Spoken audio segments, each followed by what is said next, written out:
welcome to the InterPlex. Ernesto Julio Calvo is an Argentinian chemist and full research professor at the University of Buenos Aires, where he directs the Institute of Physical Chemistry of Materials, Environment, and Energy.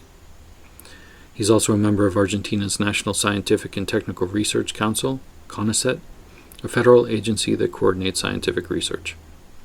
For the past several years, Calvo's research has focused on direct lithium extraction methods by electrochemical processes, with a geographical focus on the salt flats of northern Argentina, northern Chile, and southern Bolivia, which is known as the Lithium Triangle. He has also helped to found LitiAR, a spin-off company focused on developing clean, sustainable, and scalable direct electrochemical lithium extraction methods to address growing demand for lithium batteries. In 2017, Calvo won the prestigious Bright Minds Challenge for his work on direct lithium extraction by electrochemical processes.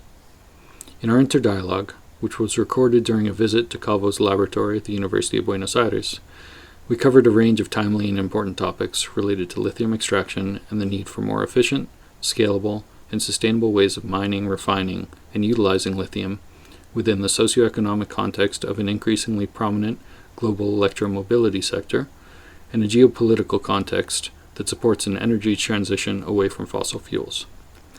The technology that Calvo and his team has invented and pioneered for lithium extraction, which is based on a direct electrochemical process using a flow-through reactor design, is now being used on the natural salt brines of the Argentinian Puna with notable success, and is one promising technology for direct lithium extraction that has the potential to be scaled up.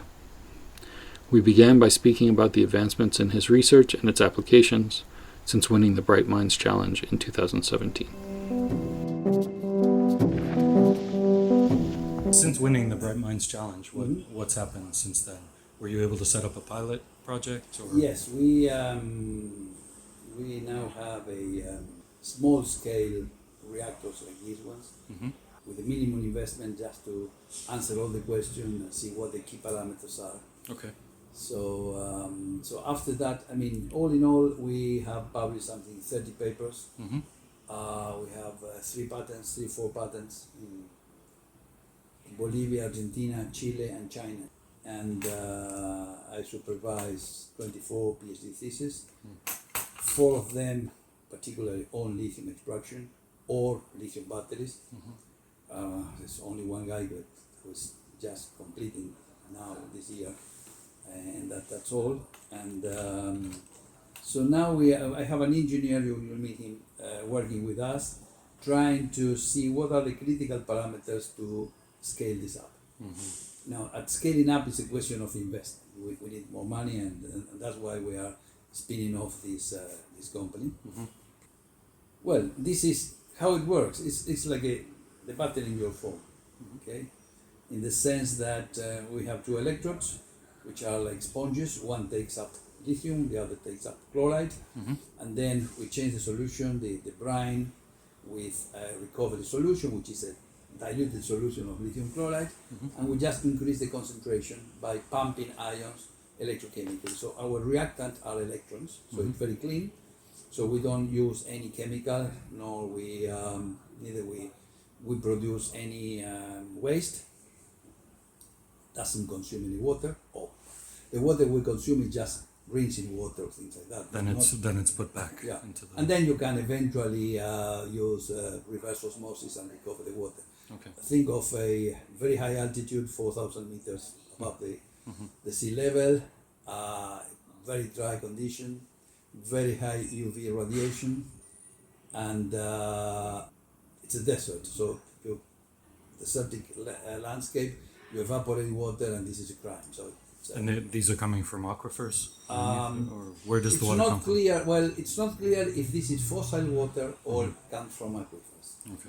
Any of them would be bad, because if you touch fossil water, it's bad. If you take the aquifer, then you are damaging the communities living and taking water for animals, for vegetation, or for human drinking. Right. To put this in scale, one of the companies produces, 20,000 tons a year, metric tons a year. A liter of brine has between 200 milligrams to 1 gram. Maybe in Chile a little bit more, 1.5 gram. So it means that you evaporate millions of gallons of water to concentrate. It's a fraction recrystallization.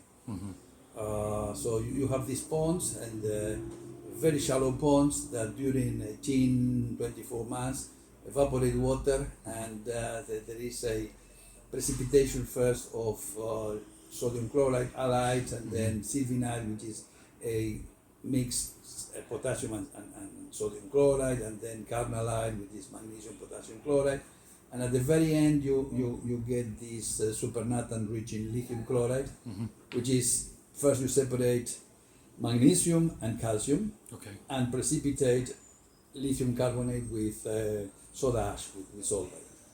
So this is the process that is used presently. The process has very, very low efficiency, no more than 40-50%, simply because the lithium carbonate is too soluble, so you recover little as a solid mass, and everyone is trying to develop direct lithium extraction. What happens with the residuals of this process of evaporation? Well, the residues are for instance, magnesium hydroxide or sodium chloride in very large amount. Think of 100 grams per liter of sodium chloride, and 1 gram at the most, 1 gram per liter of lithium chloride. Okay. Funny thing is, people normally speak of contaminants to the larger component. Normally in chemistry you say a contaminant is the minor component, okay? Right. But it's a contaminant for what you want, that is the lithium. The problem is that the price of these substances is quite below the price of lithium carbonate. So therefore it's not viable unless there is a state regulating the environmental conditions and things like that. Got it. But the free market would not allow for exploiting something which is too cheap, and isn't worth doing. So among the different DLE processes, you have solvent extraction, which for very large size exploitation is not appropriate, because first of all, solvents have to be recovered by distillation. That consumes energy. This is one problem. The other problem is they are not very friendly with the environment. You use kerosene and phosphines, so phosphorus compounds which trapped lithium. So this is trapping lithium with some chelate molecules which are soluble in kerosene, but you need many thousands of gallons of this solvent. This is suitable for instance, battery recovery. In battery recovery, you have a small size work. You mean recycling of the batteries, or what? Yeah, recycling the battery. Yeah, it's a batteries, recovery. Recycling the battery. If you recycle the battery, you have a black mass that contains everything, and if you dissolve properly, you have a lithium solution, and this lithium solution can be recovered by solvent extraction. Solvent extraction has an efficiency of almost 100%, because you have these complex in molecules that take lithium and pass this lithium from the aqueous phase to the non-aqueous phase, to the kerosene or whatever. But that is very controlled, and it's in a factory. So it's not in the middle of the puna, contaminating the environment. Makes sense. The other direct lithium extraction method is absorption or adsorption. I think more correctly is absorption, which is you have a sieve like aluminum hydroxide. So if you take aluminum hydroxide from Alcoa, which is very, very cheap, it's $300 more or less a ton, and then you process properly that lithium hydroxide with a lithium chloride solution or lithium hydroxide solution in a high temperature, you activate the this aluminum hydroxide to selectively retain lithium chloride. Okay, so and this is known from the geologists that certain rocks like lithium and certain rocks dislike lithium. This is how they geology. And doing that, they discover that this aluminum hydroxide selectively uptakes lithium from liquid phase. Okay. Funny thing is that there is an American, I think it's an American, John Bulba. This guy was working in 1980, more or less, in the 80s, at Dow Chemical, that then became DuPont. And if you follow his patents, he moved through more or less 10 companies with the same process and different patents. So it's only one brain, and each company, including symbol with I, not Y, with I, it's a company boosted by the Obama administration, and you remember the this guy, Shu, I think Shu. True. Okay. So symbol company, they develop or improve this process to extract lithium from geothermal fluids in Salton Sea. Okay. Salton Sea was a hippie place, okay? The hippies in the 60s. But now in Salton Sea they discovered that they can take very high temperature hydrothermal fluid and extract energy by producing steam.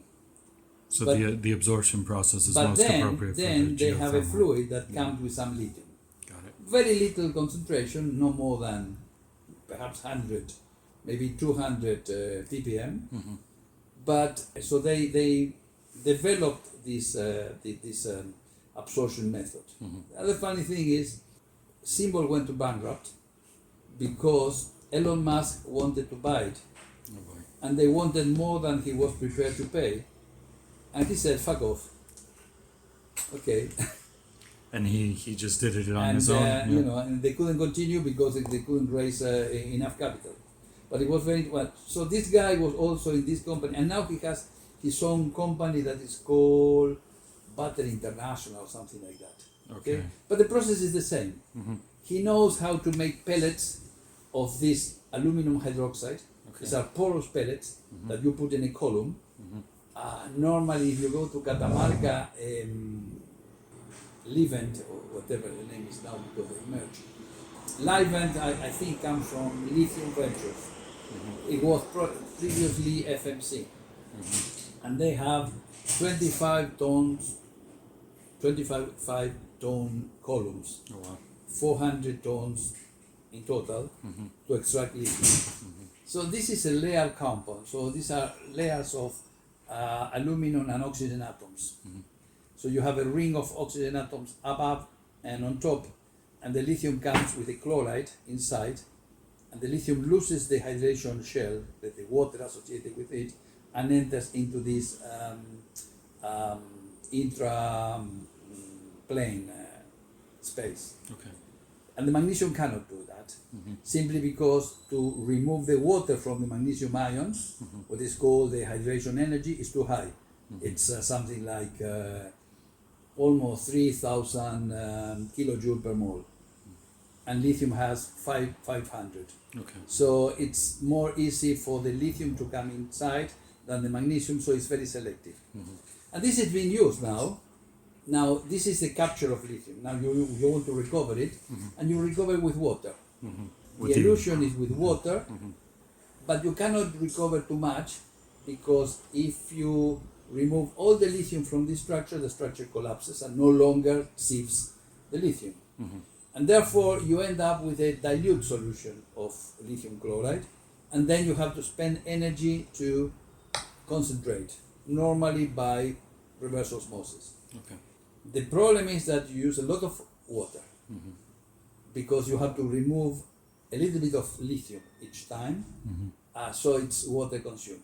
How is the efficiency with that process? Oh, the efficiency may be 80-90%. It's very good. It's very good. It's the only process that has reached industrial scale, very large scale exploitation. But it's more with these geothermal fluids. That's what it's. Well, there is a caveat there. The problem is this: the geothermal fluids are hot, and this process, the optimum temperature is 65 degrees. I mean, you remember you are a physicist, not a chemist, but you remember you have to surmount an activation energy. And therefore, the states that can go over the barrier are only few of them unless you heat up. Right. Okay? So it's a Boltzmann distribution. It's a Boltzmann ladder. The problem is that I know people here for whom I consult. I also do some private consultancy, who have spent, I don't know, $10 million and bought a pilot plant that was designed to work at 65, 70 degrees. But here in the Puna, you don't have that temperature, and you have to heat up brine in very large scale, and this is costly. Of course. Okay? Yeah. So the process is the only one that has reached some industrial scale here in Catamarca. This John Burbank was developing here in Catamarca the process. The first cell phones with Sony batteries were with Catamarca, with Argentine lithium and Chilean lithium. Okay. Also now Eramet is a French company that is starting this year in Salta. They also use this process. And there are four companies in China doing that. The funny thing is that the very early papers are Russian papers in the 60s. I spotted some of the papers. So this John Burbank has found those papers and was the first to develop. But it's funny because it's one guy, one brain, and many companies having different patents. Okay, the process is efficient. It takes a lot of water, and it's simply chromatography. And they have engineered the process in terms of the way they circulate the liquid. They use a multi-point valve to circulate counterflow and things like that. Okay, but it's all engineering. What happens to the water after this process, since this one doesn't involve evaporation? Well, you just uptake the lithium from the brine with the column, and then you have the spent brine. That's another problem. Yeah. And then you have to talk to the hydrogeologist. What would I do with the spent brine? Because if I put back into the salar, I cannot modify the chemistry except I remove lithium. I cannot change the pH or acidify or things like that, because then I will spoil the environment. But also, if you inject back in the salar, you dilute in lithium. Right, of course. So, for instance, in Chile, you have two private companies, SQM and Albemarle. Albemarle is the American one. SQM was Chilean, but belongs to the shareholders, really. And they pinch in the same salt lake, and therefore they control each other, the phreatic level. But if one of them dumps the spent brine into the other's place, then will dilute the source. Of course. Okay? So you have to think, if this is the salar, you take samples everywhere and you say, okay, in this region I have a high concentration, here I have a low concentration, so you dump here, not here. Okay, so this has to be taken into account. Of course. Then you have the electrochemical methods, including our method, which is basically a battery. So what we have here is a battery with two electrodes that, in two steps, in the first step I capture the lithium and the chloride. In the second step I release the lithium and the chloride. Okay, and I can make this process continuous by having two identical reactors. One uptakes the lithium, the other releases, and then you swap the solutions. So I have the brine here, I put the brine here, and I put the recovery here, because when I exhausted the brine from lithium, now the composition of my electrode has changed, and then I have to go the other way. But the outcome is always a continuous release of lithium. This is how it works. And what are some of the challenges of scaling this up? And what scale have you got this to at this point? We have been extremely successful in the lab with this. Not only us, but also Fabio Lamantia is an Italian researcher in Germany, Songwei Sang in China, and Yong in Korea. So among the four of us, we have the most developed of this development of this technique. And then you have thousands of papers doing what we did or they did 10 years ago. Okay. The challenging is that an electrochemical process is not something which the engineers like. because of its complexity, because in the engineering school they don't teach electrochemistry. So they hate electrochemistry. It's, as a unit process. And scaling it up, I mean, but the good thing is that I just connect this to the electricity, and I circulate the current, and I remove the lithium without using any chemical except the electrons, which the joke is they are green, they go to the power station and come back, so you always use the same electrons. Okay, and now to scale this, it's a question of area, because but the problem is it's the same for all the technologies, and let me explain. If you have the evaporation ponds, then you have, in Atacama, you have 3,000 times the size of River Plate, the soccer stadium. You know, across this motorway, you have a soccer stadium. Imagine 3,000 times that, the evaporation surface. It's enormous, okay? sure. In the columns absorbing the lithium chloride, then you have thousands of tons of some particles with very large surface area. So here you have to do the same. You have to make this electrode, which can be this way or can be rolled like in reverse osmosis or nanofiltration. You roll over the electrodes with a membrane, and you make a cylindrical with very large area. Okay, so this is all engineering. Sure. Okay, so but has this been tried anywhere outside the lab to this point? I was reading that you were thinking about an institute in Jujuy province before, like a center of investigation. The institute in Jujuy is run by one of my disciples. Okay. Victoria Flexer. She did a PhD with me, and then I was the person who said we need to have a lithium institute in Jujuy. Sure. I proposed that, and I call it the El Balseiro del Litio. You know what Balseiro Institute is? Yeah, sure. Okay? Well, the story of Balseiro is very interesting. I'm a very good friend of his son, Carlos Balseiro, who's also a physicist. Okay. The story is that when Perón was in office here, there was a crazy Austrian that fled after the war, fled Germany, came here and convinced Perón that he could get energy out of water. Was this Richter? Is that Richter. You know the story of Richter? So with the fusion, it was an embarrassment for well, the physicists of the world. He was doing. He probably heard about the fusion of. Yeah, that's what I heard. At the very early. But the interesting thing is, there is a very interesting book by Mario Mariscotti. I don't know if, and I'm not sure if it's been translated into English, which is called El Secreto de Huemul, the secret of Huemul Island. It was this small island in front of Bariloche, where he had his lab and his reactor. Mariscotti says that this is the first and the last time that the scientists pushed away the military people from the barracks. All the rest of the time was just the opposite. So there was a barrack, and that was transformed into a lab, and now it's a Atomic Energy Commission headquarters there in Bariloche.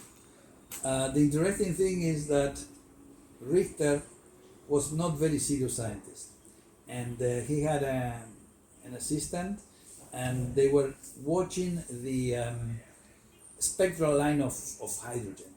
Okay, obviously they were working with deuterium, I guess, and the line had to change, had to move to the right, for instance, and it moved to the left. And he said, "Oh, we got it." And they said, "No, Herr Professor, I think we have to repeat." "No, don't repeat." And went and talked to Perón and said that he had obtained energy, which was not true. And Perón was so stupid that declared publicly that Argentina was going to sell energy in milk bottles. Right. And in the United States were a little bit nervous, and that prompted the fusion project in the States. Okay? The first fusion. Well, von Braun was the brain with the rockets, and also this guy came from Germany, and there were other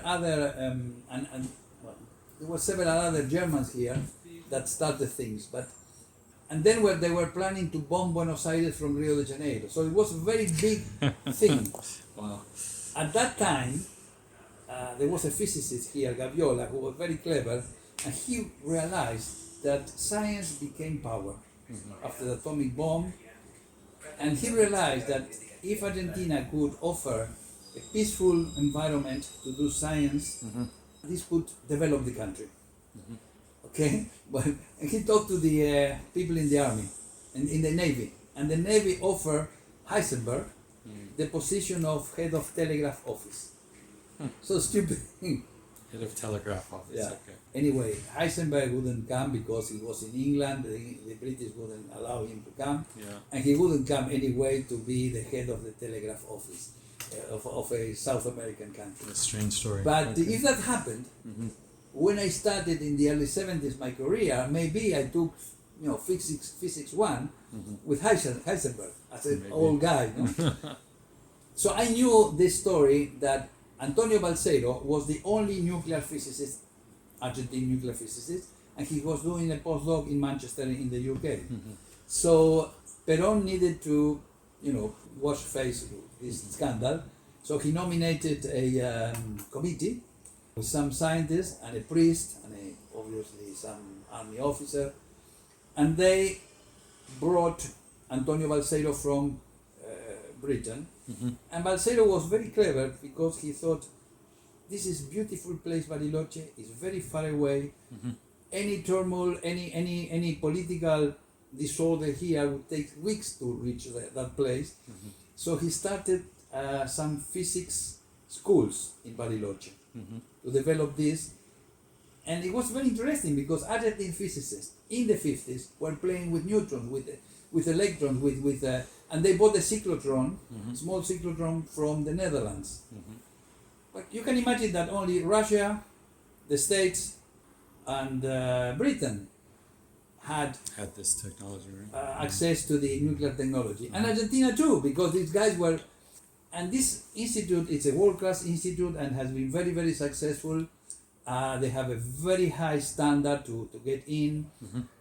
And because I knew this story from the book of Mario Mariscotti, I told, when we started with this business of lithium, look, it's not important the lithium. The lithium is nothing, it's the resource. The important is the knowledge. We need to create an institute here. And then I forget about that, and someone very recently told me in Jujuy, you said this should be the Balseiro Institute of Lithium. Okay? And That's Victoria the inspiration. Flexer, who was a postdoc in Australia at that time, moving to Europe, I told her, if you want to come back to Argentina, you can head this project in Jujuy. So did she. When was that? When did that start? The first time I went to Jujuy was in 2011 or 12. Okay. The president, Cristina Kirchner, was talking from Dubai, saying Argentina will sell lithium. And I wrote to the Ministry of Science, who was my mate here at the school, Lino, this is a stupid thing, the batteries explode. And, I had never worked with lithium. I had an idea, I can know that monoclonal antibodies exist, but I don't work with that. I have just this general idea. Sure.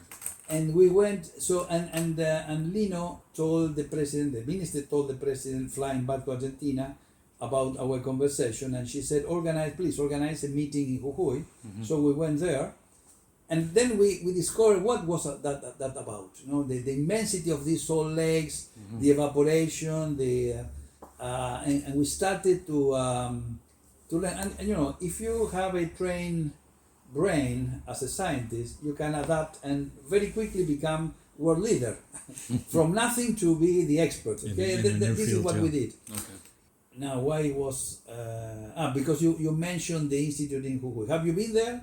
I've been to Jujuy. I haven't gone to the institute. You haven't gone to. I'd like to visit the Palpara. next time. No, I haven't. She's organizing a very nice meeting in July, paid by French colleagues. Okay. Inviting people from the States, from Europe, from everywhere. And is this institute associated with a university, or is it through CONICET? It's a three-leg institute. It's associated with the province of Jujuy, with the University of Jujuy, National University of Jujuy, and with CONICET, which is the Science Research Council. Right. So she is director of this three-leg institute, and she's training people. Already some PhD students finished. From here, I started to train PhD students from the north. I mean, from outside Buenos Aires. You know, Buenos Aires is half of the country, and obviously you have all the resources here. If I want to do, I don't know, some sophisticated experiment, I have labs around. So we envisaged that we needed to develop this in the middle of nowhere because of the lithium, and she's doing a pretty good job. So is the intention to have the first pilot projects or even industrial sales we projects had there? a project to have a pilot plant of this Yes. in Jujuy, but then there were changes in government, and and it didn't work. It didn't work out. So now we move into a private funding. That's with the LitiAR? That will be LitiAR. LitiAR, And okay. she continues doing some electrolysis, and she has some processes, not the same as our processes. Up to one point we published together, and I supervise a PhD student, Valeria Romero. She is from Deep Jujuy and got a PhD at the University of Buenos Aires, and now she's working at a spin-off company here, not with lithium. She's trying to capture carbon dioxide and making hydrogen by decarbonizing methane. Methane, carbon dioxide. That was another thing I was going to ask about. She's working in a spin-off company doing that. Interesting. But it's someone from Jujuy that reached a PhD in engineering at the University of Buenos Aires. And there's another lady, Abigail Rosenblit. She finished last year, and immediately was hired by Tech Petrol, which is the Tekin company. Tekin is very large conglomerate of steel companies, and they have Tech Petrol, which is the petroleum and gas branch working at Vaca Muerta, but also they're interested in lithium and renewables. They bought a windmill park in the south of the province of Buenos Aires, and they also have this pilot plant in Salta to extract lithium. Right. This is the one I said. They bought something for high temperature and work with low temperature. So yeah, I'm very glad that part of my 24 PhD disciples are in the industry.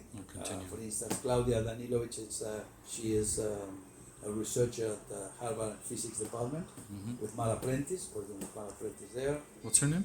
Claudia? Claudia Danilovic, it's a Russian name, Danilovic. She's at the Physics Department in Boston, in Harvard University. Really interesting. Funny, once I was there and they introduced me Charlie Lever. You know the story of Charlie Lever, what happened? Remind me, I've heard this name. Charlie Lever was something like Nobel Prize. Was the best young scientist doing nanotechnology, and he made some mistake. He received money from the Department of Defense, Department of Energy, but also from China, but didn't declare. So far so good, but during Trump presidency, Chinese started to become not that nice as before, and Charlie Lever was jailed with charges of conspiracy. And, oh, right. Now I remember. so there was a big scandal. Okay, and I remember it was very, very surprised because I was invited by them to go to a seminar at Harvard Physics Department, Chemistry Department was that time. Was Charlie Lever, and there was something like 6 or 7 Nobel laureates in the first row. I couldn't believe my eyes. Very beautiful place. Yeah, good experience. I was talking of direct lithium extraction methods. Yeah. There is another method developed by POSCO. POSCO is a Korean steel. It's the largest steel company in Korea, POSCO. And they work here in Salta and Catamarca, in the middle, in between the provinces, they have this exploitation of lithium. But what they do is they precipitate, they remove calcium and magnesium, obviously, and then they precipitate lithium phosphate. Unlike lithium carbonate, which is soluble, relatively, lithium carbonate solubility is about 10 grams, 9 grams per liter, even at 85 degrees centigrade, which is the temperature you precipitate. Lithium phosphate is less than a gram. It's 0.36 gram per liter solubility. So that means that once you remove calcium and magnesium that otherwise would be precipitated as phosphates, you add phosphoric acid and you precipitate almost quantitatively all the lithium. So you have a recovery of 100%, 97, 99%. Okay? And what they do then is they take this from the altitude to Güemes. Güemes is a town between Salta and Jujuy, in the Salta province, and they will transform this in lithium hydroxide by electrodialysis using electrochemistry. And they have the patents. When I saw the patents, I realized that they couldn't, overcome this patent. So we did research and published openly. So we published in the Journal of the American Journal of Electrochemical Society, or the Journal of Electrochemical Society of the US. We published our results in transforming the lithium phosphate. I mean, you precipitate the lithium phosphate, you continue adding phosphoric acid, it redissolves and forms another phosphate, which is the dihydrogen lithium phosphate, which is soluble. And then you apply current in one electrode. You get hydrogen, which can be recycled, used to generate or compensate energy, and lithium hydroxide. Interesting. And in the other electrode, you get recovered phosphoric acid. So it's a circle. It's a circle economy process, because you recover one of the regions that it's taken back to the Puna to precipitate more lithium. That was developed in Korea, POSCO. Yeah, POSCO developed that in Korea. They have the patents, and we have a published paper. I can send you the paper. Yeah, please. Sounds pretty promising, that process as well. Yes, it's a very clever process, and as I said, when we realized that was patent and it was blocked, then we started to do experiments and simulations. We do simulations under the console platform. So these are complex processes because you have mass transport of ions in solution, electrode reactions, bubbles, and then the console platform allows you to solve all differential equations at different scale. They call it wrongly multi-physics. I mean, it's only one physics. Multi-scalar. It's a more than scale. It's a multi-process. Multi-process. You have to solve the Fickian diffusion equations in a particle which is nanometric, and the reactor is centimeters. You have an extra dimension. It's very clever. The only thing is that with this platform you can solve any kind of problems, acoustics, optics, mechanics. But the problem is that probably each part has been developed by an expert. We used to pay $5,000 a year for a license and the technical support. Never got any technical support because we had very involved questions. How do I change this differential equation? For instance, a battery has only two ions. You have an anion and a cation, lithium and a counterion. In the brine, it's a soup of multiple ions. So I need to solve all the equations for mass transport, diffusion, migration and convection for all the ions in space and time. So this program generates huge matrices. I mean, when you download the program, you end up with something like giga files, okay, very, very heavy files, because then you can ask, give me this plot. In this time, the concentration profile in this part of the reactor, or the time evolution at this electrode. Okay? So we did all these simulations and we published that. So now it's open knowledge. Interesting. Are there ways for the process that you developed, the electrochemical and something like this POSCO, to work together? Or? We have never talked to POSCO. No, Yeah. we haven't. Or- I have made some consultancy for Canadian or Australian companies or Argentine mixed companies, but never with POSCO. Maybe I meet them in July because we'll be together in this symposium in Salta. Interesting. Can you tell me a little bit more about the reactors? I was reading a little bit about it, the flow by. Our work. Yeah, the flow by and the flow through, and then like Oh yeah. one I yeah. was reading is better for scale, one is more We laboratory are work. not sure really. The problem is this: you have one electrode, the other electrode, and Yeah. probably a membrane. Okay. If the electrode is a thin film, then you have a flow by. So reactions occur here, and the electrolyte flows, and then you have a flow field. And this normally is a very thin, very narrow channel of few microns. So you flow here the brine, and you flow here, or maybe you flow this way, the lithium chloride recovery electrolyte. So this electrode uptakes lithium, this electrode gives you lithium, and this is flow by. Okay. Flow through is when you have now a 3D network, okay, of this graphite felt. It's like your T-shirt, but carbonized and graphitized, okay. So the porosity of that is 95%. So you can flow very easily liquid through this. And in this felt, we load the material that uptakes the lithium. This is a flow through. Okay. Flow through could also be this way, no? To flow through this. But this is a flow through in a packed bed electrode, really. And both of these have been successful in the laboratory. Yeah, we published a paper with this and several papers with this. Now, what is the difference?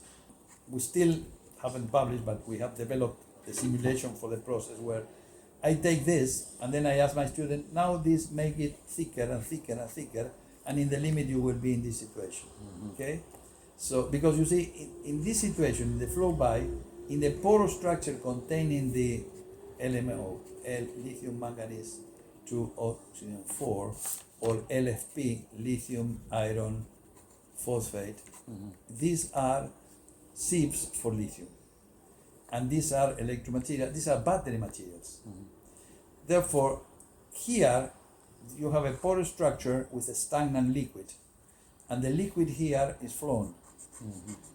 Now, the boundary condition at this boundary is that the concentration of lithium here and here is the same at the boundary, and the first derivative, the flow, is the same. And having said that, now you solve the differential equations, and with these differential equations, you have a description of the mass transport in the channel and here. But here you don't have any movement of liquid. Here you have only diffusion and migration. The amount here, you have a certain mass of lithium, but it's very small because it's maybe 100 micrometers thick, whereas this can be 1 centimeter, half a centimeter. And therefore, in this geometry, I can put much more mass than in this one. And the amount of lithium I capture and recover scales with the mass, like a battery. If you want to have more capacity, you need more grams. So these are the two. Do you have a personal preference between the two? Which one do you think has It depends a on better the chance? day, and depending on the day. Yeah, it seems they both need to be tested. At This scale, I one, guess. this one, for instance, needs a huge area, Okay. because then you can achieve the mass. I mean, the problem of these materials, there is something I call the lithium paradox. Lithium is very good to have a lot of energy, to put a lot of energy in a very small mass. That's why the lithium batteries, were very successful over any other nickel hydride or any other battery, and very good for mobile applications because of the high energy density. Now, when you want to recover lithium using electrochemistry, using electricity, you have just the opposite. You need a lot of electricity and you recover a little mass of lithium. Okay, this is a paradox. What allows you to store a lot of energy now prevents you from getting a lot of mass, unless you have a lot of mass of these materials. And in this configuration, you roll over in a spiral configuration, and this technology it's already developed. It's something that you can get off the shelf, and then you can have a mass. What is the mass? Well, probably you need 1,000 square meters around. Okay, in this juice. You asked me before if this has been tested anywhere, and to the best of my knowledge, there is a Chinese company spin-off of this laboratory in the South Central University in China, that they have a 20-ton per year pilot plant, which is our target. Yeah. This is where we want to get. Above that, it's something that needs someone coming with the money and said, well, I invest millions of dollars to scale it up. Okay? But once you reach 20,000 tons per year in a pilot plant, then it's been proven at industrial scale. And that's for the flow back plant? Or the flow through. It depends. Flow through would be good for parallel plate like this. Okay. Flow by, I think it's good for circular. But the pilot plant in China is a flow by. No, it's a flow. It's the flow. No, it's a flow. Yeah, it's a flow by, but with parallel plates. Okay, yeah, I was trying to understand. As far as I saw a picture of that. Okay. What about the energy supply for these? I know what you've proposed is through solar, and of course, well, because how much does it require? The energy consumption of this is very low. Is it? Okay. It's between 1 and 10 watt-hour per mole per 7 grams. So it's extremely low. Why? Because one half of this is a battery. So half of the process produces energy. The overall, we couldn't win the second law yet. We couldn't overcome the second law of thermodynamics. Not yet. Not yet. But since one half of the process is producing energy, the overall consumption is very low. Okay. So it's clean, it's selective, low energy, doesn't produce any waste, and it's also modular, in the sense that I can have this. I will show you some other equipment. I can use this larger, so I can scale up by going step by step. I don't have to test this in a very large scale. Right. It can just go in series. Yeah. That's interesting. I want to ask the energy question because, of course, there's the solar option, but I suppose it doesn't matter if it doesn't use much energy, but are other energy sources considered, including when I'm talking to Horacio Corti, we talk about the different nuclear developments here, the small modular reactors being developed in Argentina. Not for this, not for science. It doesn't require the level. Not because the place where you have the lithium is, it's the best in the world for sun. I mean, the sun radiation, solar radiation in these regions of high altitude is comparable to Arizona, Sahara. Right. It's more than 2,600 kilowatt hour per square meter. Right. No, of course, it's the most efficient. No, but it's not so simple. When we won the prize, we had, the prize was $100,000, not in cash, obviously. Didn't see any back. Wasn't in a suitcase or something. No, it was that amount of money in consultancy. So I could have the best patent lawyers in the world talking about my needs. I could have the best people. I said, well, I want to know, what is this business? What is the market? How do you foresee in the future this? And so Accenture was doing this for me. And then I learned that any of these developments of salt lakes takes almost 10 years to get mature. And once you develop one project, 100 kilometers away, you have another salar with completely different chemistry, and it's completely useless what you learn here. It varies that much between the different salars. Oh yeah, it could be. And for instance, in China and in Bolivia and China, you have a lot of magnesium. I heard about And that. when you have a high magnesium ratio to lithium, then you cannot work with the chloride technology. You have to go to the sulfate technology. It's another story. Yeah. Not to distract from what you're saying, but that's something I want to ask. What is it about high altitude salt flats that make it so high in lithium? Oh, this is explained by the geologist. Yes. lithium comes from the Big Bang, okay? Yeah. And then when the planets were formed, lithium from the heart of the Earth came in volcanic form. Mm-hmm.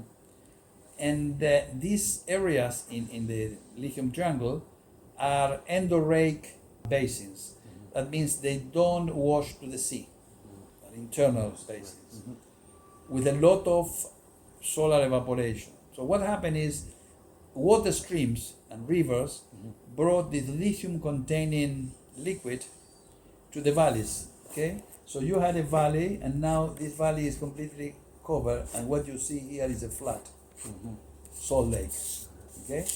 But here you have different strata of different composition. The geologists explained, the hydrogeologists explained to me, you know what mate, you drink mate, you know mate what is. Okay?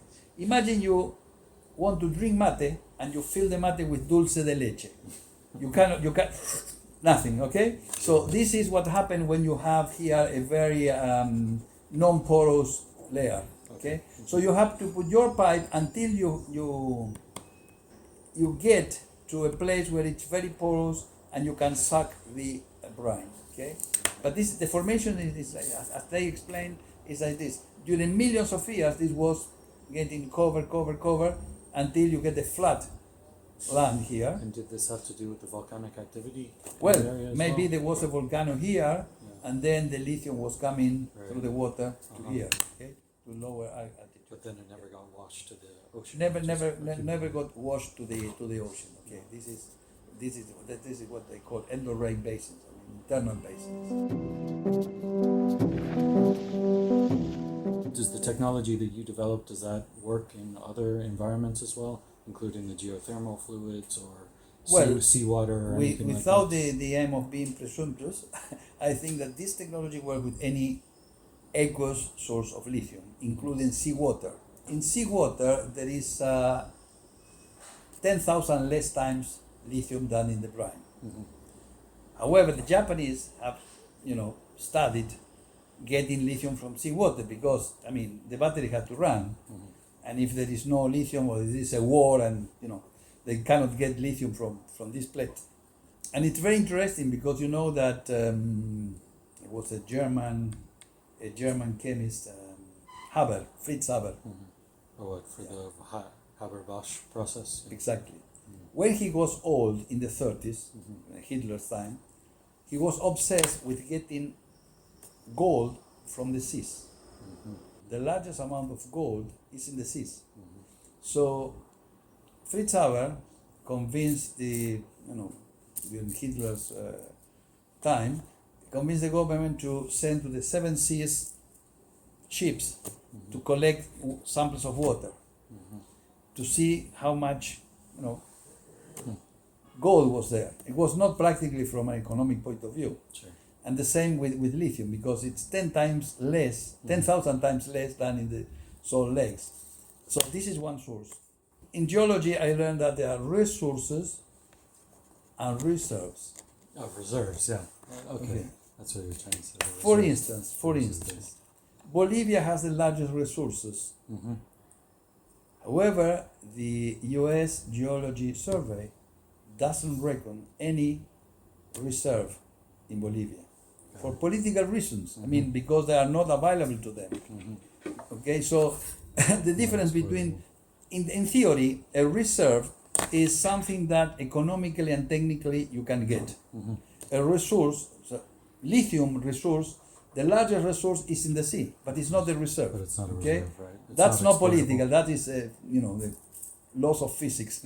It's not exploitable, right? So we can use this technology in seawater, in geothermal fluids, in battery recycling, or in brine, salt brine. So this okay? would work with recycling as well, battery recycling. I think so, because this adapts, it's so modular, and this reactor, for instance, we didn't invent it. This was invented in Rjukan, close to Liverpool in the UK, by ICI, Imperial Chemical Industries. Okay? Okay. Many years ago. This is called FM01, FM07. There are several reactors for electrochemical things like chlorine soda or adiponitrile, a few electrochemical processes, and they invented this. It's the most studied, well-studied, mass transport condition filter press reactor. So basically, I would say any aqueous solution containing lithium can be treated with this technology. Okay. Then we can discuss what is the capex and the opex of this, but this is another thing. This is engineering and but by far the biggest potential is in the salt flats. Obviously, and also we look. Our technology in the lab has been successfully proven, published, got the prize and patents with brines from Atacama in Chile, Uyuni in Bolivia, Olaroz Cauchari in Argentina, Hombre Muerto in Argentina, and LitiAR, all these salars in Argentina, and also from Nevada in the US, Clayton Valley. Okay. From Clayton Valley, which is a very young salt lake with very low concentration. We haven't tested any brine from China because we don't have access. Neither we haven't tested any clay from the US or Sonora in Mexico. Which the technology to extract from clay is not so developed. Even Elon Musk says that he has a technology. But it's chemistry, it's dirty, you have to, energy consuming. Right. You mentioned And the law of lithium is very low in clay. Okay. You mentioned Musk, a little bit of a sort of political, economic question. Are you worried that if any of these technologies scale up, or even just the evaporation process, that the reserves can become depleted? Is there a risk of overexploitation? I don't think so. I mean, the forecast is that up until 2035, there will not be a large recycling. When recycling comes into process at the industrial scale, then you have to recover only part of the lithium because you will recycle. You probably buy a car but not the battery, so you have a lease on the battery because they don't want you to dump the battery in the sea, on the river, and therefore the recycling will bring back some of this lithium. Is the recycling fairly efficient, or at least projected to be efficient? There is a lot of effort, as far as I know, in Europe, obviously in the United States also. There are many companies in the area of North Carolina, for instance, doing battery recycling. But it will get to a peak, I think, in 35 or 40, 2035. That's when it will be viable, I guess. I don't think we are going to deplete the lithium. The environmental danger is the water, is the waste. And the other thing is that in Chile, with a very large experience, there has not been any benefit for the population. I mean, the poor, they haven't changed their labs. It's mostly much. International companies too. It's more for export. What is the potential? Because Argentina has a lot of capacity, but it's mostly the mining and the export of the lithium. Is there much potential for doing the refining, the purification of the lithium in Argentina as well, to actually build the batteries? Well, in principle, it's possible. I don't think we can beat China with the batteries. We cannot beat the price in China. Okay. Simply because of the scale. I mean, they have factories to supply batteries for the world. So. But there is the capacity here to get it to the point of building batteries as well, or what do you think? In principle, yeah. Argentina has been able to manufacture radars, reactors, satellites. Not in this particular political scenario, but I was always very skeptical of making the batteries. Even with the previous government, I had very many differences in technological approach, in the sense that we have to learn how to make a battery. It's important for us to learn and to have people trained in that. but we cannot compete with Chinese prices. This does not say that we pay the learning tax. I mean, if you want to, I don't know, if a country wants to, Iran wants to have an atomic bomb, it doesn't import the cost, okay? So you have to pay some tax because you have to learn how to make a car or a bomb or a satellite, okay? And this is something that the free market, the Millet guys don't take into consideration, okay?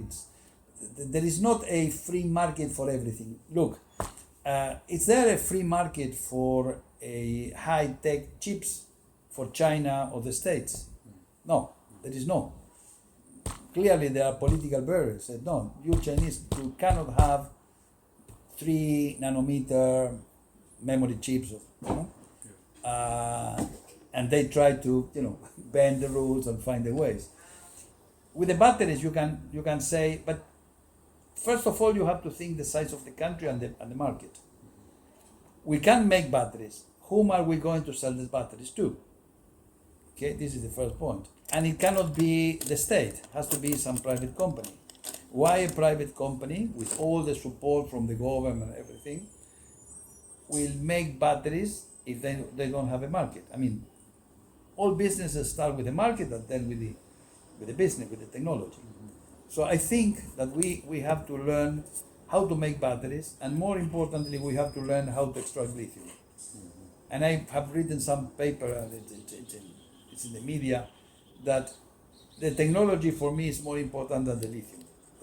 Because having the lithium underneath the ground is nothing. I mean, now they are trying to pass a regulation, this RIGI law, that gives every possible advantage to any investor from abroad against private companies in Argentina that have to, the companies here, they have to pay taxes. If you bring, I don't know, $200,000 investment, you don't pay anything. So it's not fair. Of course. And what for? Just to take things like lithium without any added value. Any benefit to the country. Any benefit to the country, because, okay, to a bunch of engineers and technicians, you pay good salaries to extract the lithium, but there's no benefit in terms of what is left. You reduce all taxes. So you come here, you have the technology, you extract the lithium, and then it's nothing here. So this is that what's, you see it a lot in the news, is that what's going on with the Millet administration and someone like Elon Musk, that just opening up the possibility. Yeah, but Elon Musk hasn't moved a single dollar here. Just, Not yet. But what do you think? I'm not sure, because he will get, because there is no free lithium here. Yeah.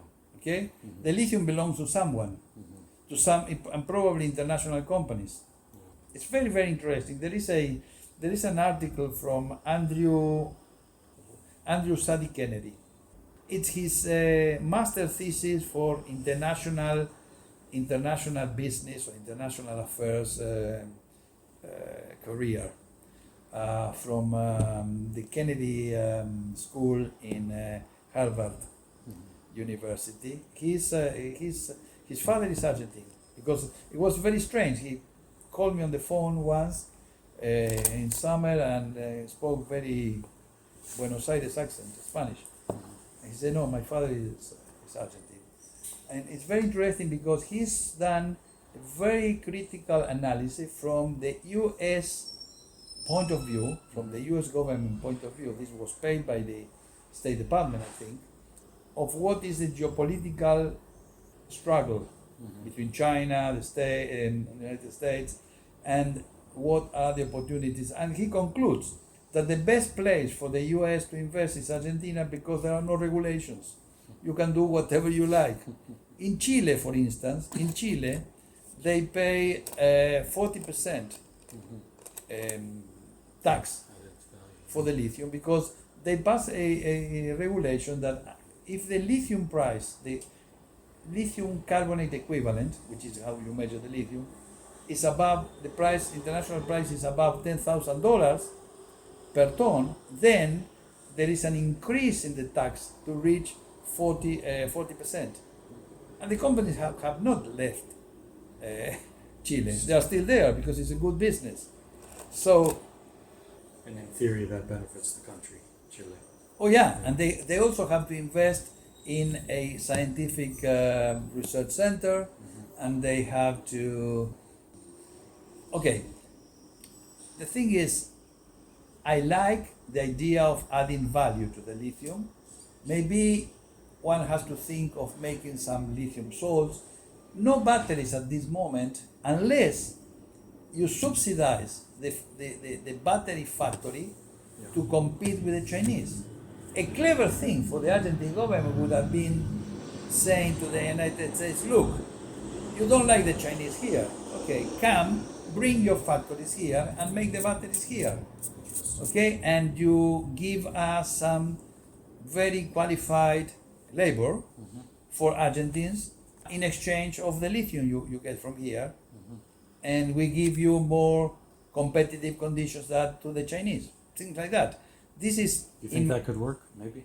this is maybe my view of how to deal diplomatically. Yeah. I mean, Argentina could, not with Milei obviously, but could take an advantage of this geopolitical war, just not taking one side or the other, but saying, look, so far so good, here's the lithium, but okay, bring here the high-tech factory and add value here. And that can create jobs here. And as create well. jobs, yeah, like first America, first Argentina, something like that. But that doesn't work that way. I mean, Milei is now obsessed with the United States. Yeah. But He's getting nothing. I mean, it's not. I mean, he's seen. I'm sure he's seen by Trump and all the administration, and then like a puppet. I mean, it's. Yeah. So he's obsessed with them, but not actually to get any benefit for Argentina. No, he's. And he's cutting. But you know funding that for he these is projects. anarcho-capitalist, Anarcho-capitalist, right? which is very weird because you cannot be the head of a state when you say the state, Doesn't exist. no, are crooks. Yeah. It's crazy. It's a crazy. Well, that's what I'm here trying to understand a bit Yeah. too. So it's. I think he was criticizing Stanford because he started to say all with the same, stupid things. I mean, it's pre-capitalist. It's very, very, very strange. It's a strange time. And also what the experiment he's doing here is very dangerous because it's going to explode. I mean, people won't be able to pay utilities, food. I mean, it's crazy. And what about your projects and these institutes? Is there a risk that they're going to get shut down? Oh yeah, or suspended? all what is based on CONICET they have a lot of limitations in terms of funding. Yeah. That's why we are trying to capture, now that we have the technology, to capture the private investment in terms of spinning off this company. And what we envisage as business is to provide lithium extraction services. First, because no mining company would get involved in electrochemical technologies too complex. There is an American company that is LitiAR Solutions. This is a guy that studied at Northwestern. He developed an absorber, which is a manganese oxide also, that uptakes lithium, and then with acid you release. I mean, you exchange, it's an ion exchange. You exchange lithium per proton and proton per lithium. So yeah, you have your absorber in a column, and then you pass the brine, and the brine displaces the proton and gets absorbed. It's ion exchange, like an ion exchange resin. And then you add hydrochloric acid, and then you remove the lithium as lithium chloride, and you replenish the proton in it. Now, that uses hydrochloric acid. Now, every truck of hydrochloric acid is 25 tons of acid. In the middle of the mountains, it's dangerous, it's expensive, and creates waste. Yeah. Unlike the other absorption process that uses water. This guy got $20 million from Bill Gates to spin off the company in California. And now he has some pilot plant here and also in Bolivia, I think. In Bolivia too. Okay, wow. Doesn't sound like the greatest of the options. Well, I think the drawback there is the use of acid, Yep. creation of waste, Mm-hmm. and the danger of using hydrochloric acid in tons, I mean, in a very large scale. Yeah. People don't realize, you read papers from many Chinese, Korean, European, many papers, but particular Chinese, it's flooded with papers that they say, well, we have the solution, we have this absorber. Like, well, we have this monoclonal antibody with graphene. Okay, how much does it cost a milligram? Oh, $1,000, $5,000, 5 milligram. Okay, now you need tons of this. Yeah, sure. I mean, people don't realize the scale, and this is what struck to us when we first went to the altitude in Jujuy. Mm-hmm. The scale, Argentina produces now, I would say it will produce, with the three companies producing something like maybe 60,000 tons per year. Mm-hmm. Chile 200,000 tons per year. Okay. 200. Now it's a very large. And Bolivia, how much? Bolivia, they are completing a plan for 25,000. I think it's 15,000 or 25,000 in the second stage. Okay. But they had to develop their own process, Right. and then they have a very big problem because Evo Morales was very clever. He put some money, and not having any scientific tradition, they don't have CONICET, they don't have Atomic Energy Commission, Right. they don't have the tradition of Argentina or Brazil. But he was very clever and invested money and got some Chinese company building up a pilot plant and the extraction plant in Uyuni, but also a French company making the cathode materials, Okay. pilot plant. So I visited that. I have very good friends there. But now what happened is, after the coup that overruled Evo Morales, the next democratic government, the present government of Arce, Arce was the Ministry of Economics of Evo Morales. But then they have a difference between them, and there is a struggle. It's very it's a very strange thing, because for instance, in Arce administration, they gave the sack to all the people that knew the technology, and now they have a big problem because they cannot advance their technology because this stubborn situation of this is the enemy, the other is the enemy, and So it's stuck. they're somehow stuck. Okay, but in principle, the plan was to develop this process, which is evaporation process, but with the sulfates different because of the magnesium, with the Chinese doing, and also there was some, I don't know if Rusatom, the Russians also have the Russians, they say that, remember I said that there were some papers from the Russians, very old papers. The Russians have also the absorption technology with lithium, with aluminum hydroxide. And obviously they said, our absorber is better than the junkies. It's better than the American. And the question, if better or not, is that each company needs to have their own technology. Because if you buy the technology, you start to extract lithium, and then the absorber collapses, that you have to renew it. You have to buy it. Right. Okay, unless like Livent, they have developed, or Eramet, the French, they have developed their own absorber. That means that when it's ruined, then you can replace it with new stuff. So in Bolivia, I think that the Russians and the Chinese now, they call to a round of proposals for DLE, but DLE still is not at large industrial scale. It's something that it may work. If it works, it will be complete disruption in the business, but it's not yet there. Even with its absorption, it still has some problems. With proper investment, how long do you think it'll take for DLE to be a disruptor? It's a question that the laws of physics and chemistry are above the laws of the market. Sure, of course. In the sense that, it's the market cannot avoid the gravity law. Yeah. But if everything went well through the tests, I mean, how much time would it take to scale up? In the next few years, I think there will be some good advancement. Line of research I didn't ask you about yet, but just about lithium-air batteries or lithium-oxygen batteries. We work on that. What do you think about it? Is there much potential, or are there too many obstacles with suppressing the oxygen? This was invented by a guy from Boston University. Yeah?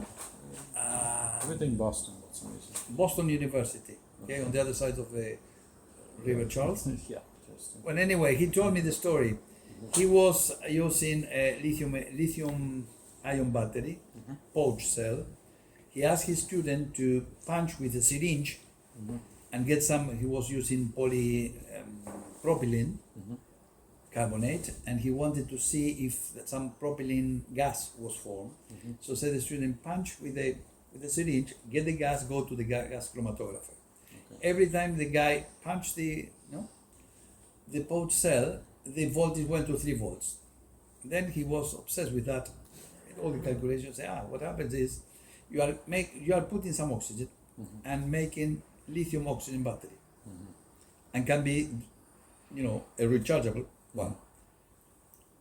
So this was the idea, and then Peter Bruce in the UK developed very much this idea in the early 2010. We had a Faraday discussion in York, UK, last September with all the experts on that, and we presented our results. To make this story short, is you can achieve the same huge energy density as fossil fuels, but the chemistry is so active, it's so hot, the oxygen reduction products, that they destroyed everything. Now we know that what happens is that what is formed is singlet oxygen. The first electronic excited states, where what you do is you just flip the spin. This is about 1 eV above the ground state, and this singlet oxygen is extremely reactant and leaves few microseconds in any solvent, doesn't have any time to diffuse, and destroys the next molecule, solvent molecule. So is that the biggest challenge, to somehow suppress the oxygen? There are ways to suppress that, but now everything is in a very narrow set of conditions. Okay. For instance, you need to have a redox mediator to avoid that, and also a physical quencher of the singlet oxygen with a potential larger than the reversible potential of the lithium peroxide, which is 3 volts, 296, and the thermodynamic potential to form singlet oxygen, which is 3.5 volts. So you have only 5/10 of a volt window, and it's not that easy, because the closest you are to 3 volts, the less driving force you have for the reaction, and the more you are close to the 3.5 volt, the more the chance that you make singlet oxygen, which is, brings about all these spurious reactions. So it's, through your research, my friend, the Israeli expert Doron Auerbach says, this is probably not going to work as a battery, but it's very nice chemistry we learn. So it's. Is that how you feel too? That it's not very good fun. It's not realistic, but it's interesting to learn. Maybe someone comes up with a breakthrough to this situation. Now people are trying to do these batteries in solid state. But we are 10 years, at least from getting that. That's said by the experts in the field. Because its efficiency or its energy density is 5 times more than lithium ion, oh, yeah, potentially? Even lithium ion has some limits. It can be increased, but it still has some limits in the present technology. No, this is. Then you have lithium sulfur. Lithium sulfur, but you also have a lot of problems with polysulfides diffusing, and in a word, these batteries can store so much energy. A battery is a small bomb. You want a lot of energy. You want this energy in a very small place, and you want to get all together this energy. This is a bomb. Okay, so you have to control that. If it doesn't explode, what is going to happen is it's going to destroy the components. Right. So this is The balance, right? and, I do that research for fun, and for business I do the lithium extraction. I mean, it's more realistic. Yeah. I understand. And have you had anything? I was talking to Horacio about this, but the green hydrogen here in Argentina, the projects that have gone on. Did you have anything to do with I that? don't bet very much for the projects in Argentina. Being an electrochemist, I know about that, but I'm not involved in green hydrogen. I mean, my friends, I have a friend he reached the position of president of Shell Global Solutions. Okay. We studied together in this university, this building, and then he moved to Houston to Rice University, did PhD, and continued his career. He says that probably the blue hydrogen is more likely to work, even it involves carbon. If people can find a use for this carbon, because it's so large the amount you have to produce of these things, that you end up with something which is useless in very large amount. If you, for instance, produce hydrogen by decarbonizing hydrocarbons, and you get nanotubes, carbon nanotubes, or you get graphene or something, which is, then it starts to work, because it pays off for the other costs, right? Yeah. And one other thing I spoke about with Horacio, just some of his ideas, some other uses of lithium, such as for future energy technologies. One thing was as a blanket for fusion reactors, for example. Yeah, he's involved in that. Yeah, I'm not involved in that. The thing is, even electrochemically, you can separate the lithium-6. Yeah, from lithium-7.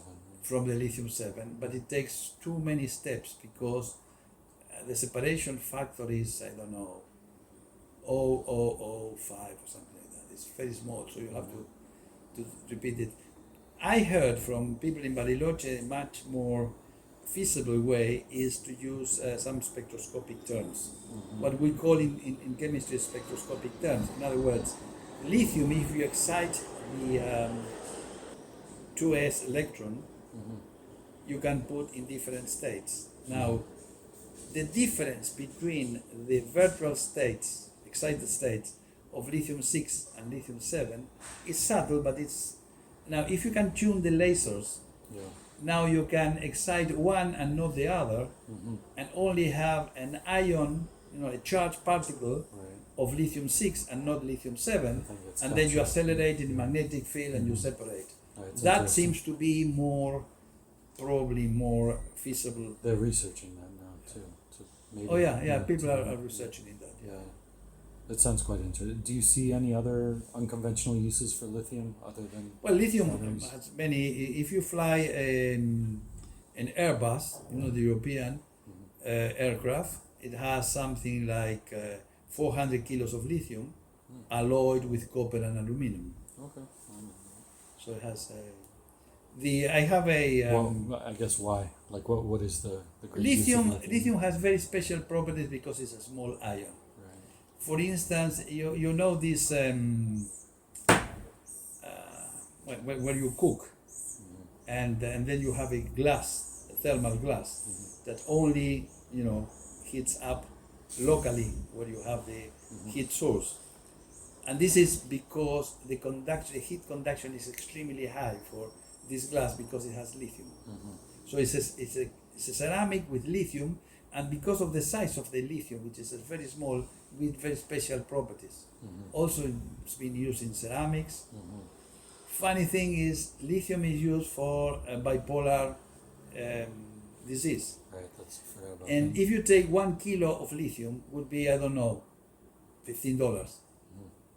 $15, $15, 1 kilo of lithium. $20, it was 2 years ago, was $80. Okay, but let's say $20. Okay. 1 kilo of lithium. Okay, but if you go to the pharmacy and buy these pills, 1 kilo of these pills, 1,000 times more. Yeah.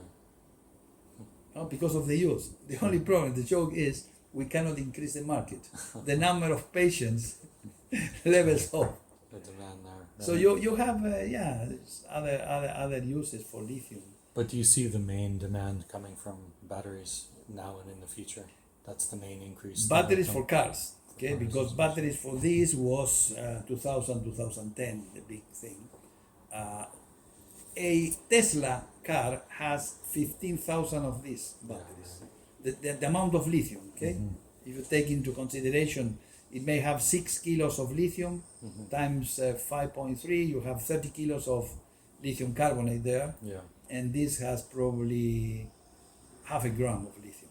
Okay. So, the main demand is coming from the electrical vehicle market. And there are things which are difficult to understand. For instance, Elon Musk produced a very large energy storage bank in Australia with lithium batteries. That was the other question for hybrid systems of renewable energy. Okay, but the thing is, as Doron says, what's the point in using lithium for a stationary energy storage? You can use any other thing. Sodium, for instance. Sodium is not going to beat lithium because of physical chemistry problems. I mean, sodium is larger. The intercalation of sodium is not as good as the intercalation of lithium, but it can be used for stationary conditions where you don't need energy density.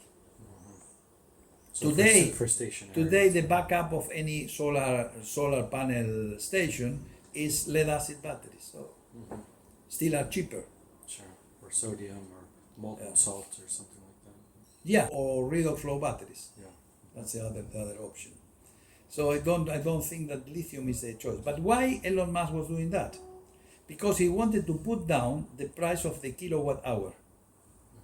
Remember, it was coming down, and so in producing, there were only 2 battery banks of that size, one in China and one in Australia, and he wanted to capture capital from investors. That's why. It's not. There is no scientific logic behind that, and sometimes people don't realize that someone goes that direction because of some subtle interest. A different reason, right? For a different reason. So you were well prepared to the questions on lithium. Oh, really? Well, thank you. We hope this works. We hope we can make this work in a large scale. The good thing is that this is modular. So one business option is, okay, you have a salt flat working, you have the ponds. How about if we take this, a module of this, and we put parallel to the carnallite stage? Okay? We have tested brines of very high concentration of lithium. For instance, you evaporate when you get to the carnallite, which is the potassium magnesium chloride, that you get lithium occlusion. You lose lithium because it occludes in the crystals. And also, you don't have that much sodium. So for instance, I have brine here from Chile with, at that stage, with 21 grams per liter of lithium and only 5 grams sodium. And in those conditions, this works super. Any process, any of these DLE processes work better, much better, the more concentrated the lithium source is. That's for sure. And some people, for instance, and the lower the sodium is. And the lower the sodium, but that you can't control. But for instance, in Livent and also in POSCO, they have pre-solar concentration. In other words, they have the ponds to a certain degree, and then they extract the lithium with DLE, with absorption. The other problem is that then you need to concentrate because you need the solid, and therefore you need to remove water. One way is, many people, including Eramet, will be using reverse osmosis. But this is costly because the mechanical, you have to put pressure to overcome the osmotic pressure, and that is mechanical energy, and that is costly. And therefore, Leiben, now what they do is, once the outlet of the column is lithium chloride, dilute lithium chloride, they take again to solar evaporation, to concentrate, and then to reverse osmosis. Because, the sun still is free. Here, not in Spain. In Spain, you have to pay the king. But it's wasteful for the water. Yeah, but in Spain, you have to pay a tax if you have a solar panel. So the king says, the sun is mine. And No, I didn't know that. yeah. Here it's still free. Here it's still free. So that they use this sun and slow process to concentrate the lithium chloride before going into the precipitation as solid and purification. Right. It's, And what's the biggest problem with that? Is it the water use, the evaporation? well, the problem is that you use a lot of water Yeah. to get a dilute solution.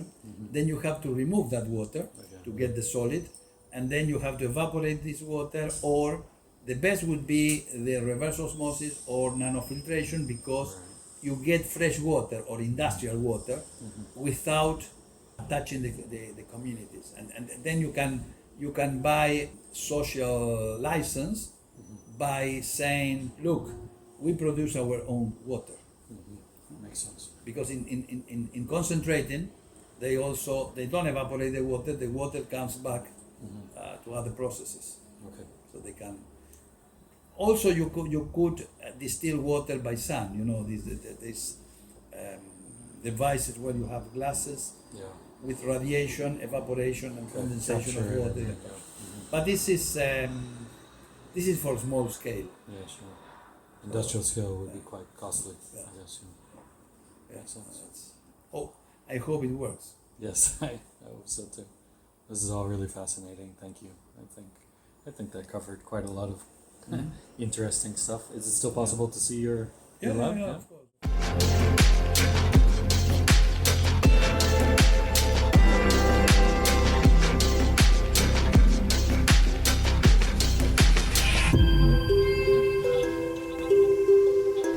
Thank you for joining us for this interdialogue. You can subscribe to be notified of future episodes and by following us on our social media channels at the InterPlex. Visit our website, theinterplex.org, for more interdisciplinary and intercultural content and to join our growing collaborative community.